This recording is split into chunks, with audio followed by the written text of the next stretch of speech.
Por quê? Quem tiver tempo aí, principalmente os alunos, é muito bom para vocês, porque esse é o futuro para nós todos, ou seja, para a nossa nação. Certo? Igual ao projeto recém-aprovado, daqui 3 dias, a 5 né? Eles vão afrontar a população brasileira como um todo. Certo?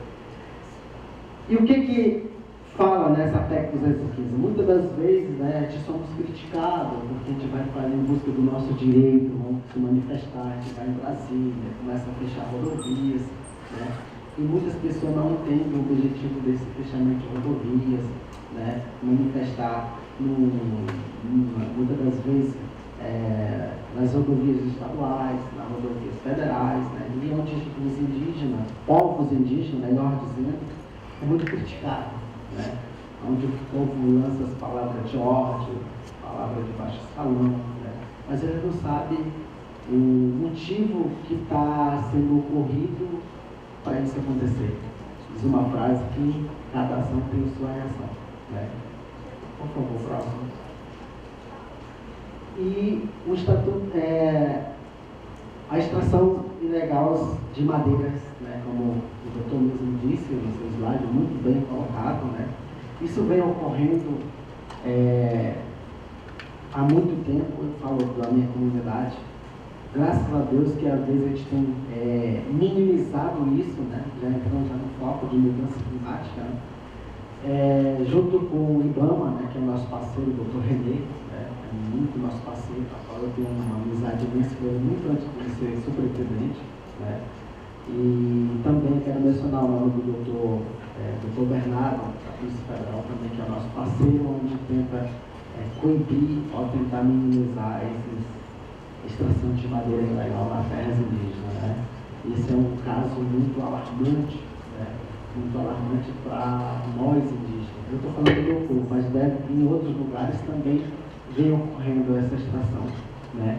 E primeiro vem a madeira, tirar as melhores madeiras, depois vem as pastagens, ou seja, pecuária. Em primeiro lugar, é ilegal porque a terra indígena, como disse no slide anterior, no 231, é do uso e fruto dos índios, do não indígena, né? Então lá, para você entender como é que é isso, mas você tem que ver a lei que diz que não pode, né? E por que estão mexendo? Por isso que chega no ato de irregularidade, né? Tipo assim, não posso mexer naquele livro do Rondon e eu vou lá e mexo de temor, então posso ser punido de alguma forma, porque eu estou cometendo um ato muito ilícito ou ilegal, né? E aí também onde tem algumas fotos, né, você pode olhar, né, sobre a extração de madeira, isso foi tirado em fontes, e também tem da terra indígena Caripuna, né, onde eu participei de operações policiais junto com o Sedan e a Polícia Federal no ano passado, né, para tentar minimizar esse impacto ambiental que futuramente vai acarretar em grandes situações ruins para a população, tanto indígena como não indígena, falando de mudanças climáticas. Por favor, próximo. E aí são o território indígena Caripuna, onde tem o amarelinho, né, onde nós ocupamos. Né? Nós ocupamos 3 municípios, Porto Velho, Balmamoré e Buritis, Rondônia, onde a parte mais vulnerável, né, porque o território é muito grande, difícil acesso, né, muitas das vezes as operações que ocorrem para coibir esses atos ilegais, como eu disse na minha palavra anterior, muitas das vezes são fracassados, né, porque a gente não consegue pegar ninguém, que só vê só a devastação. O que é isso? A gente só vê o estrago, né, que ocorreu. Né. Mas a gente vai tentar minimizar isso, como o doutor do IBAMA falou, até 2020 a gente vai tentar minimizar isso junto com a apoio do IBAMA, junto com a parceria da COP 22 e 23, né? Então a gente está tentando também, de alguma forma, tentar diminuir a questão do desmatamento na questão amazônica. Então, voltando a falar, né, sobre o território indígena Caripuna, né, que a gente pegamos os 3 municípios, né, como eu disse, né, e aí é o ponto que eu mesmo fiz, um básico que eu fiz de cartografia, aprendi a mexer nisso, mas ficou difícil. Ficou bonitinho aqui, mas isso deu uma ralação, porque eu tive que trilhar na floresta para bater esse ponto de GPS. Depois pegar um programa chamado PreQuick, que eu vou poder conhecer, e pegar isso para poder jogar em tempo real e esses dados aí. Por favor, próximo. Então, aí só uma questão da nossa economia, como vocês mesmos estão vendo, pesca artesanal e sustentabilidade econômica do povo indígena Caricuma.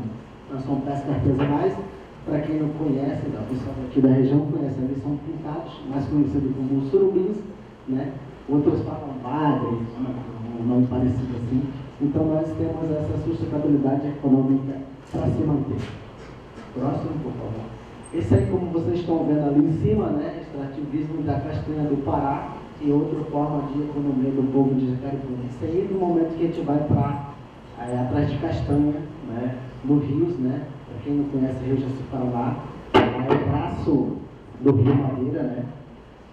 E onde a gente percorre para ir atrás da castanha para colher, certo? Está no peito, justamente. Próximo, por favor. E aí são rios Formoso e Igarapés, não é Igarapé pequeno, é Igarapé grande, né?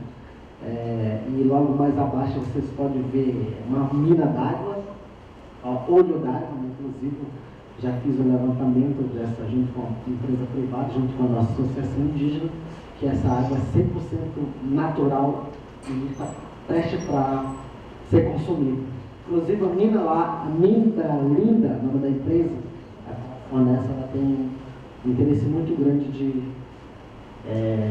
extrair essa água, só que só está faltando ter um pequeno reajuste na questão da legalidade, porque a território indígena requer muito protocolo para que não dê erro. Né? Tá. Aquela árvore ali imensa, né, como vocês viram, muito rápido, né? É uma samaúma, né? Não sei se vocês já viram falar, o doutor deve conhecer, é engenheiro, né? Leva 100 anos para ela ficar daqueles tamanhos. Então, muitas das vezes, as pessoas ilegais tiram isso aí e acabam com ela dentro de uma semana ou um dia, né? Então, a gente temos, nós indígenas estamos trabalhando arduamente para preservar a natureza, que todo mundo precisamos dela para respirar. Próximo. Né? Aí só o escoamento da produção, né? Como citei como foi citado na palavra anterior, né? Castanha, isso, castanha, né? Inclusive está na safra, né? A gente está aprendendo a tirar 300 sacas mais uma vez esse ano, né? Tanto fluvial como terrestre, né? É um trabalho muito cansativo, isso a gente não tem máquina, essas coisas, é tudo na mão e com a força e coragem, né? Por favor, próximo. Né, isso aí são os percursos, né? Isso aqui já é para o consumo final, né? No caminhão. E aqui dali é o barco, né? Vindo com castanha e peixe, né? Como eu disse, pesca artesanal. E isso aí também a limpeza, como vocês podem observar, você visualizar. Do caminho, a limpeza do caminho para poder extrair a castanha, né, e escoamento, né. Como eu disse, que só você tem coragem. Próximo, por favor. Né, e aí são outros mecanismos de sustentabilidade, tá? Que nós plantamos milhos, né, e nossa fonte de renda. Nossa, eu digo porque também muitas das vezes eu faço parte. Lá naquela limpeza da estrada, o boné vermelho é eu. Né? Com certeza. Próximo, por favor. Então aí são outras agriculturas familiares do povo caricuna, né? Como está citado, farinha de mandioca, né? Que dá um trabalho pra caramba para poder fazer isso. Né? Macaxeira, milho, inhame, abóbora, cana-de-açúcar e outros. Eu não falo em outros porque muitas das vezes também vendemos artesanato, mas o artesanato indígena não é o nosso forte. O nosso forte é a agricultura e o extrativismo. E aí eu quero traduzir isso aí, né? Oranhanda e Italiana, significa juntos somos fortes, né? Na minha língua. E por até muito obrigado na minha tradução Tupi-Camargo. Obrigado, Guto.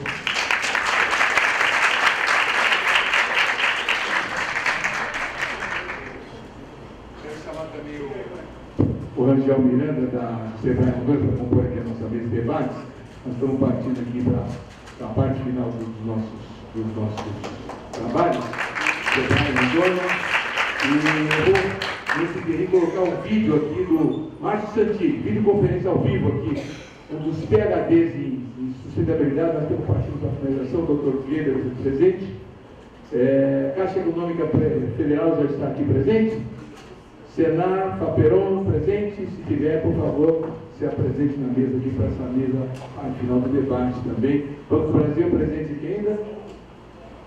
Ok. Márcio Santini, vamos colocar aqui essa parte do vídeo, da videoconferência dele, que ele fez um material espetacular. O Márcio Santini é um dos caras mais importantes na questão das políticas climáticas do Brasil e do mundo. Tem mais gente para falar depois, mas o Márcio Santini eu esqueci de colocar logo. Em seguida tem também o pessoal da Coalizão do Carbono, do CDP, e tem também o pessoal que mandou aqui interação com a gente, que é o Marcelo do Greenpeace, que é ex-Greenpeace também, que também mandou interação com a gente. Eles estão ligados nas nossas redes sociais, porque eu queria explicar para o nosso dileto auditório que não é fácil você conseguir trazer toda essa sistemática de pessoas envolvidas no turismo, meio ambiente e energias renováveis, porque, por exemplo, hoje, nesse momento, o doutor Adriano Sá está vendo uma conferência em Cancún, no México, uma COP, essa é a COP 13, de biodiversidade. Então, nós tínhamos muitos dos nossos conferencistas que já estavam confirmados, inclusive, foram todos para Cancún, no México, representar o Brasil. Então, a agenda não é muito simples de você trazer todo esse segmento de grandes autoridades aqui para poder falar sobre um tema tão relevante. Mas nós trouxemos aqui o doutor Adriano Oliveira, pessoalmente e virtualmente, videoconferências, outros grandes nomes também que vão estar participando da nossa conferência, que está se encaminhando para o encerramento aqui. E eu quero também agradecer a Caixa Econômica Federal, quero agradecer a Senar Rondônia, Paperon, o Jornal Nortão, que nos prestigiaram nesse evento também, enquanto a gente faz aqui o encerramento. Quero agradecer a direção da SEDUC, da CEMED, do Castelo Branco, de outras entidades também. Eu, vocês, salve de palmas uma vez para o Castelo Branco aqui. Muita gente fala assim, mas os jovens são, muitas vezes está o presidente do país, nós temos que ter muito respeito por essa turma que está revolucionando. Né? Eu aprendi, viu, doutor Carlos, a respeitar muito a juventude, os adolescentes, as crianças, porque eles são, não é só o futuro, não, eles já são um presente aqui do nosso país. Então, é muito importante que a gente traga essas manifestações também aqui para o pessoal. Aí é o Santini que vai falar? Então vamos lá. Márcio, diz aí. No ano passado, a comunidade internacional realizou uma conferência da Organização das Nações Unidas em Paris e chegou a um acordo planetário sobre a redução das emissões de gases de efeito estufa que estão provocando importantes mudanças no clima do planeta. O Brasil participou ativamente desse processo, signatário do novo Acordo de Paris, e esse acordo já foi ratificado pelo Congresso Nacional. Assim como o Brasil, países em número suficiente já ratificaram o acordo e ele entrou em vigor agora há cerca de um mês atrás, em uma nova conferência das Nações Unidas. Esse acordo basicamente pretende deter o aumento da temperatura na superfície da Terra em no máximo 2 graus centígrados em relação à média histórica. No entanto, as contribuições de cada país, as metas que cada país anunciou, que foram anunciadas pelo conjunto dos países nessa conferência, são insuficientes para garantir esse objetivo de impedir que a temperatura aumente mais do que 2 graus.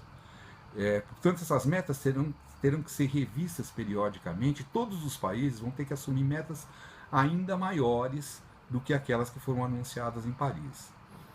Para o Brasil, isso é um desafio grande, né? O país precisa se organizar para poder atingir essas metas e para poder assumir metas mais ousadas no futuro.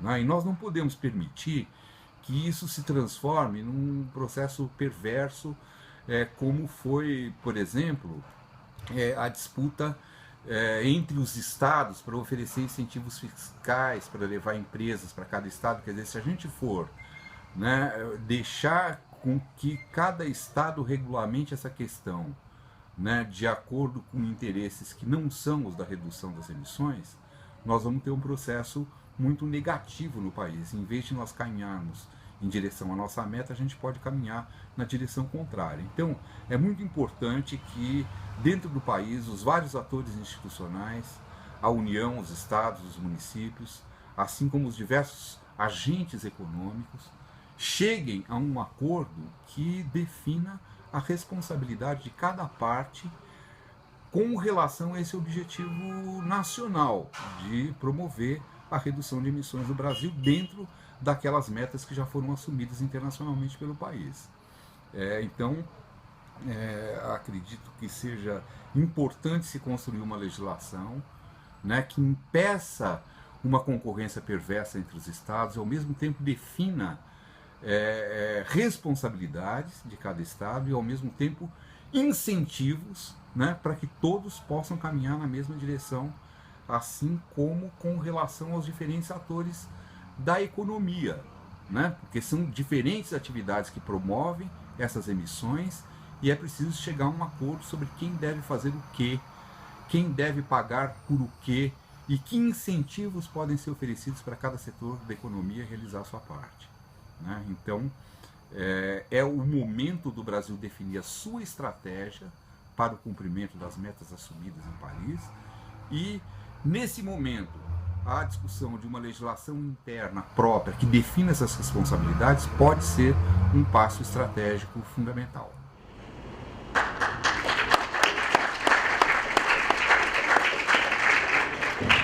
Ok, esse é Márcio Santilli. E tem mais um videozinho aí do pessoal da CDP, rapidinho, para a gente fechar. CDP ou o pessoal da coalizão aí, que é o doutor... esse aqui, parece. Esse aqui, o Marcelo Furtado. Esse aqui é um PhD explicativo. A ratificação do Acordo de Paris em um tempo recorde de 1 ano, acho que demonstrou que a vontade política dos países que em Paris se comprometeram a reduzir suas emissões segue viva e forte. Particularmente no Brasil, em meio a tanta instabilidade política, conseguir aprovar um processo de ratificação no meio disso, acho que demonstra também que talvez a questão climática seja uma das poucas questões que não dividem o país, que não vive a consequência da polarização e é um consenso da sociedade brasileira. Com isso, a COP22 foi, na verdade, uma oportunidade para se desenvolver um acordo sobre como vai ser o plano de implementação, do Acordo de Paris. E teve resultados que eu considero positivos na medida em que existem ações que estão agora desenhadas para serem concluídas até 2017, até 2018 e após isso.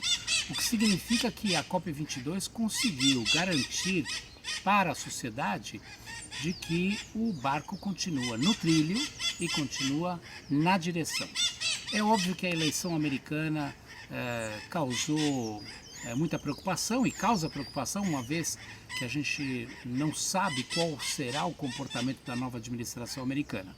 Entretanto, em função da dúvida, isso teve um efeito muito positivo, eu diria, na conferência, onde todos os países praticamente reforçaram o seu compromisso político com o Acordo de Paris e a vontade de seguir adiante, independente do que poderá vir a acontecer com os Estados Unidos. Não se sabe se ele vai sair da convenção, se ele vai sair do acordo, se ele vai ficar. Então, nesta dúvida, ficou a mensagem de, a despeito desta possibilidade, nós vamos em frente e nós vamos implementar esse acordo como combinado. No caso brasileiro, obviamente, tem 3 elementos importantes: a parte de energia, a parte de floresta e a parte de agricultura. E especialmente na questão da agricultura e floresta, eu chamaria as duas como um binômio importante. Eu acho que tem uma grande oportunidade para o Brasil. porque o papel que a gente tem no país de restauração e recuperação e reflorestamento de áreas degradadas é imenso. Com isso a gente pode enriquecer a biodiversidade do Brasil e gerando emprego e renda, ou seja, é um driver de desenvolvimento econômico, prosperidade e ganho ambiental. No caso da agricultura, é importante lembrar que o Brasil é uma potência agrícola e essa é uma grande oportunidade que a gente tem para valorizar a agricultura de baixo carbono e também os modelos híbridos de sistemas agroflorestais, onde você tem produção de alimentos e restauração acontecendo ao mesmo tempo. Um ponto que eu acho que é particularmente importantíssimo para a gente ter em mente no Brasil é que as técnicas que você tem, seja de restauração, seja de agricultura de baixo carbono, ou seja do sistema agroflorestal, que é uma integração dessas duas coisas, nós estamos falando sempre sobre a possibilidade de captura de carbono. Ou seja, não só o Brasil está contribuindo para cumprir o seu compromisso com o Brasil e com o mundo de redução das suas emissões, mas ele pode estar inclusive fazendo um trabalho adicional de capturar carbono que está aí desafiando o nosso futuro e promover então um balanço positivo nesta equação de tirar esse carbono da atmosfera. Com isso, a gente pode fazer não só o compromisso de ser parte da solução, mas também resolver um outro problema que a gente tem no país importante, que é o desmatamento. E trocar a lógica do desmatamento por uma lógica de restauração, recuperação e de uma economia de baixo carbono, gerando emprego, gerando renda, gerando prosperidade. O destino do planeta e o de nós mesmos enquanto civilização nunca esteve tão ligado ao futuro das cidades. Elas abrigam 50% da população do mundo e são responsáveis por mais de 70% das emissões dos gases de efeito estufa, o que tem contribuído para o agravamento das mudanças climáticas. Congestionamentos, poluição, enchentes, falta de água são apenas algumas das interações dos problemas cotidianos de uma cidade com a questão das mudanças climáticas. Os atuais padrões de produção e consumo aceleram o aquecimento global, pois são altamente dependentes de combustíveis fósseis, derivados de petróleo e carvão, que na sua queima geram gases causadores do efeito estufa. A maior concentração desses gases na atmosfera contribui para a elevação da temperatura em âmbito global. O efeito desse fenômeno nas cidades é sentido na forma de aumento do nível do mar, maior ocorrência de eventos climáticos extremos, como enchentes e períodos de seca prolongados, desastres ambientais, entre outros. As principais fontes de emissão nas cidades vêm do transporte. Um dos maiores desafios é desenvolver alternativas ao transporte individual, reduzindo emissões e proporcionando mais qualidade de vida para seus moradores. Não há solução de mobilidade se ela depender só do transporte individual. Eu sempre costumo dizer que o automóvel é o cigarro do futuro. Outra fonte significativa de emissões é na área de energia.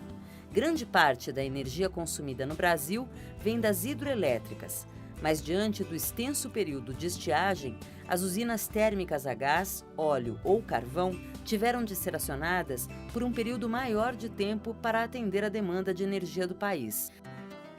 Apesar de serem vistas como fontes de problemas, as cidades também oferecem o ambiente ideal para a busca de soluções a fim de combinar desenvolvimento econômico, respeito ao meio ambiente e qualidade de vida. É possível melhorar e muito a qualidade de vida de uma cidade em menos de 3 anos, desde que haja vontade política, solidariedade, estratégia e saber transformar cada problema, ter uma equação de como transformar um problema em solução.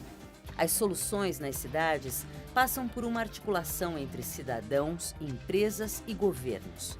Esse é um dos focos de atuação do CDP, uma organização internacional que oferece o maior sistema de divulgação para cidades e empresas medirem e reportarem os seus impactos ao meio ambiente. O cidadão, por sua vez, pode conhecer as ações tomadas pelas cidades e empresas por meio desse sistema. Fornecemos uma plataforma padrão para reporte global dos dados ambientais que promove, além da inovação, a adaptação e o investimento à prevenção às mudanças climáticas. Todas as cidades, independente do seu tamanho, encontram no CDP uma ferramenta para construir seu plano de ação no enfrentamento às mudanças climáticas. Por meio do relato, é possível observar muitos governos locais que já estão assumindo compromissos ambiciosos para a mitigação e adaptação às mudanças climáticas. É importante registrar também uma maior participação das cidades nas discussões internacionais por um acordo climático global. Un ejemplo trascendental de acuerdos climáticos es el Pacto de Alcaldes. Es una coalición impulsada por Hábitat de Naciones Unidas con el apoyo de ICLEI, el C40, WRI y otras organizaciones como UCLG. Se trata de definir metas con base en datos de reducción de emisiones y reducción de riesgos. Y esas metas y esos datos quedan en una plataforma como la de CDP que permite hacer seguimiento y cumplir con unos estándares internacionales de manejo de datos que los hace compatibles entre todas las ciudades. Initiatives like the Compact of Mayors are helping cities fulfill concrete climate goals and share their lessons. Rio was the first city in the world to comply fully with the Compact. A solução está aqui nas cidades. Então, é a cidade que pode dar uma resposta mais rápida. E às vezes os países têm problemas que dependem de decisões políticas, estratégias políticas às vezes muito complexas. Evidenciando a importância das cidades no contexto das mudanças climáticas, as participantes do programa CDP Cities vêm crescendo a cada ano. Em 2015, a edição global do programa registrou 308 cidades. A América Latina conquistou uma posição de destaque, ampliando o número de participantes desde 2011. Nós reportamos todos os dados que nós temos na capital mineira em relação às mudanças climáticas, seja de resiliência, mitigação, adaptação, na plataforma do CDP. Com isso, nós compartilhamos as nossas experiências, compartilhamos esses dados e podemos verificar se estamos cumprindo as nossas metas em relação às emissões. É muito importante reportar esses dados à plataforma do CDP. A cidade mostra para a comunidade nacional e internacional que ela está fazendo algo em relação às mudanças climáticas. For us it's really important that we have the opportunity to compare cities within different countries and over the borders of the countries, but all at the level of cities. So with the data from CDP we are able to do that.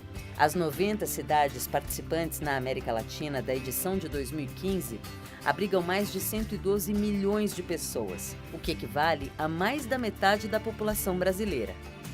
No reporte ao CDP, 25 cidades informaram que fazem a medição de suas emissões de gases de efeito estufa, totalizando mais de 196 milhões de toneladas de dióxido de carbono equivalente. Essas emissões correspondem à emissão anual de aproximadamente 41 milhões de carros, 70 milhões de toneladas de resíduos enviados para aterro ou 52 termoelétricas movidas a carvão. Para absorver isso, seria necessário o cultivo de 5 trilhões de mudas de árvores por 10 anos. Os resultados mostram que 94% das cidades participantes identificam riscos climáticos. Os riscos climáticos mais reportados foram aumento de temperatura e ilha de calor, aumento e frequência das chuvas e secas. Em consequência do aumento de temperatura, algumas cidades estão sofrendo uma maior disseminação de doenças como a dengue. O Rio de Janeiro é uma cidade extremamente vulnerável ao surto da dengue, principalmente nas altas temperaturas no verão, porque, primeiramente, é um processo educativo. A população realmente não está preparada, não está consciente da gravidade que essa doença proporciona a todos, principalmente atacando crianças, gestantes e idosos que têm um efeito assim, mais vulnerável a esse tipo de surto. Intensas chuvas acumulam muita água em pouco espaço de tempo, causando deslizamento de terras e enchentes em Duque de Caxias. Enquanto que em Arequipa, no Peru, o maior risco das mudanças climáticas se manifesta na falta de recursos hídricos para irrigar as áreas de cultivo. Perú es uno de los países más vulnerables a los efectos del cambio climático. Vamos a tener una serie de impactos en general en distintos aspectos. Perú cuenta con distintos pisos ecológicos, con distintas características, y el aumento de la temperatura va a generar impactos tanto a nivel de seguridad hídrica, en el tema de seguridad alimentaria. Esse não é um problema somente do Peru. Os dados do CDP revelam também que 76% das cidades entendem que esses efeitos refletem nos negócios, principalmente na agricultura e turismo, em alguns casos devido ao impacto no fornecimento de água e energia. Essa mudança no padrão de precipitação já está gerando grandes transtornos, com dificuldades para manter o abastecimento das pessoas e das empresas.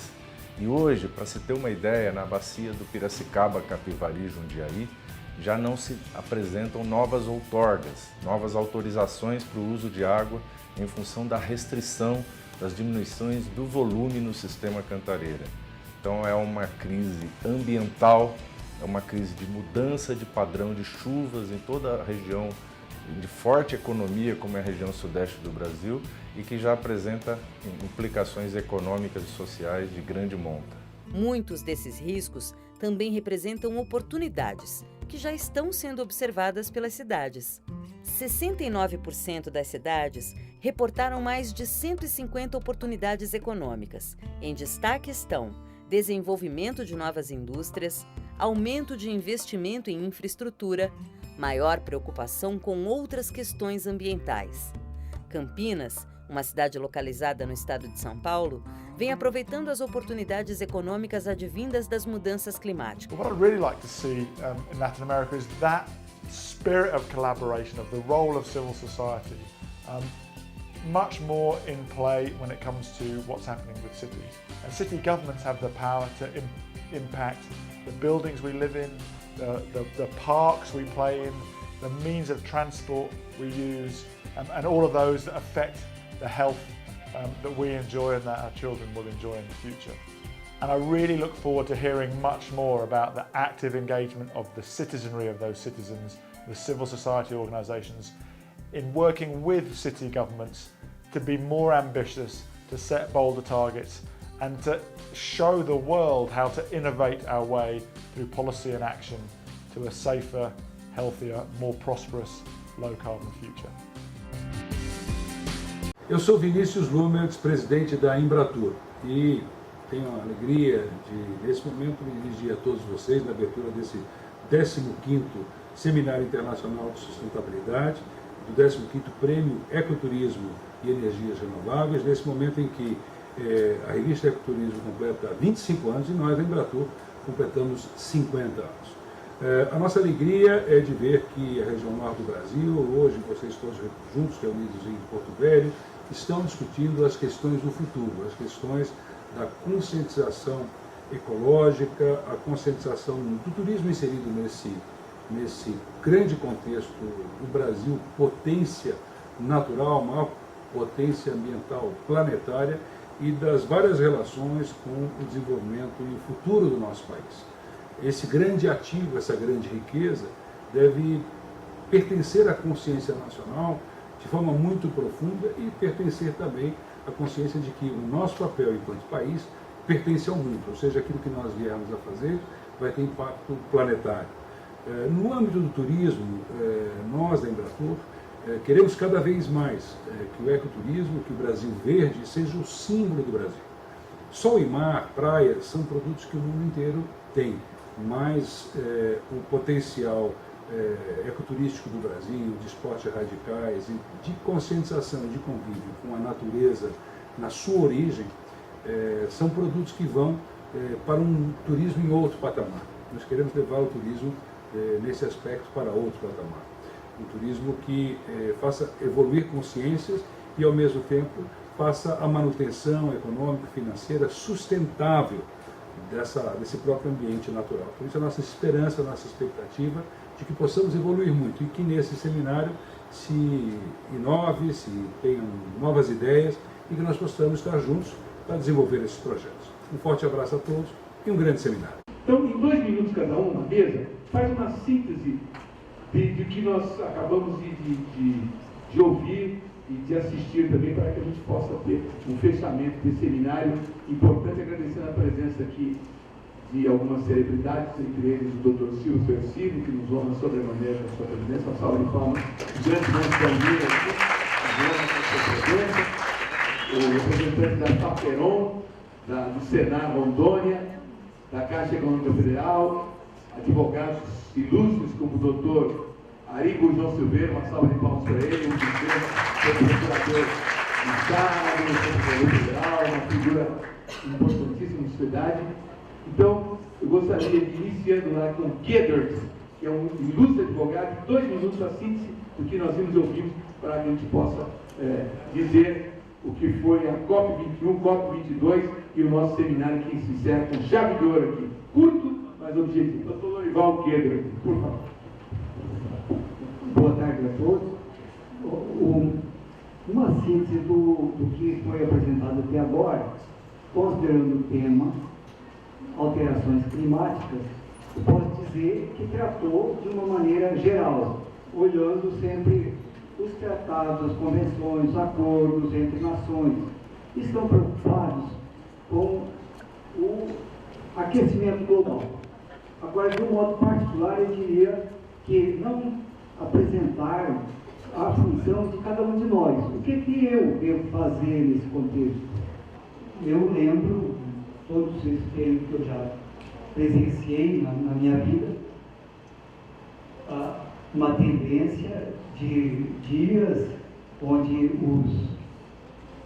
nós podemos constatar que chegamos a 40, 45 graus, até 50, mas ninguém está falando que eu nasci numa região fria e lá se chegava, na época que eu nasci, a 0 graus. E hoje também chega a menos 10, menos 14. Então, como é que está aquecendo e está esfriando? Ninguém está falando do frio. Outra coisa, será que aquecimento é tão ruim assim? Vocês já viram falar da Era do Gelo? O povo se envolveu mais na Era do Gelo ou na Era do aquecimento? Procurem ver no contexto histórico se foi a Era do Gelo que os povos se desenvolveram. Então, coisa para pensar, né? Para a gente não ficar só com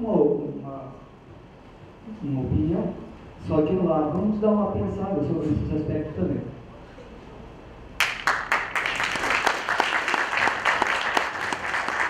Eu vi a opinião do Sebrae Rondônia, dos PhDs aqui em energias renováveis sustentáveis, do nosso ilustre comandante-chefe aqui. Por favor, representando o Valdemar Cavallo.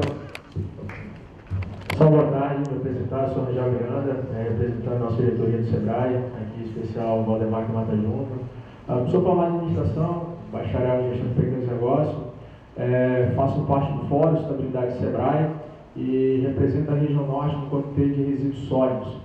O Sebrae tem como eixo estratégico a estabilidade na sua missão, na sua visão. Não à toa, nós construímos em 2011 o nosso Centro Sebrae de Estabilidade, que é um centro de referência. Nós temos a primeira usina fotovoltaica. Então, inclusive, pegando como exemplo, o centro tinha um custo de energia no valor de R$6 mil, com a usina caiu para R$500. Então, é fato, é verídico, o que nosso engenheiro eletricista trouxe aqui para vocês. E várias ações estratégicas que a gente vem desenvolvendo, só para vocês terem uma ideia, segundo o Instituto Acatu, 5% da população brasileira já pensa e consome de forma consciente. A gente está falando de mudanças climáticas, a gente deve considerar que em 100 anos a população do mundo saiu de 1 bi para 7 bilhões de pessoas. Então é muita gente consumindo, produzindo resíduo, e há que se pensar no futuro desse planeta, porque se a gente continuar consumindo da forma que a gente vem consumindo, em 50 anos o nosso planeta não aguenta, né, esse modelo capitalista.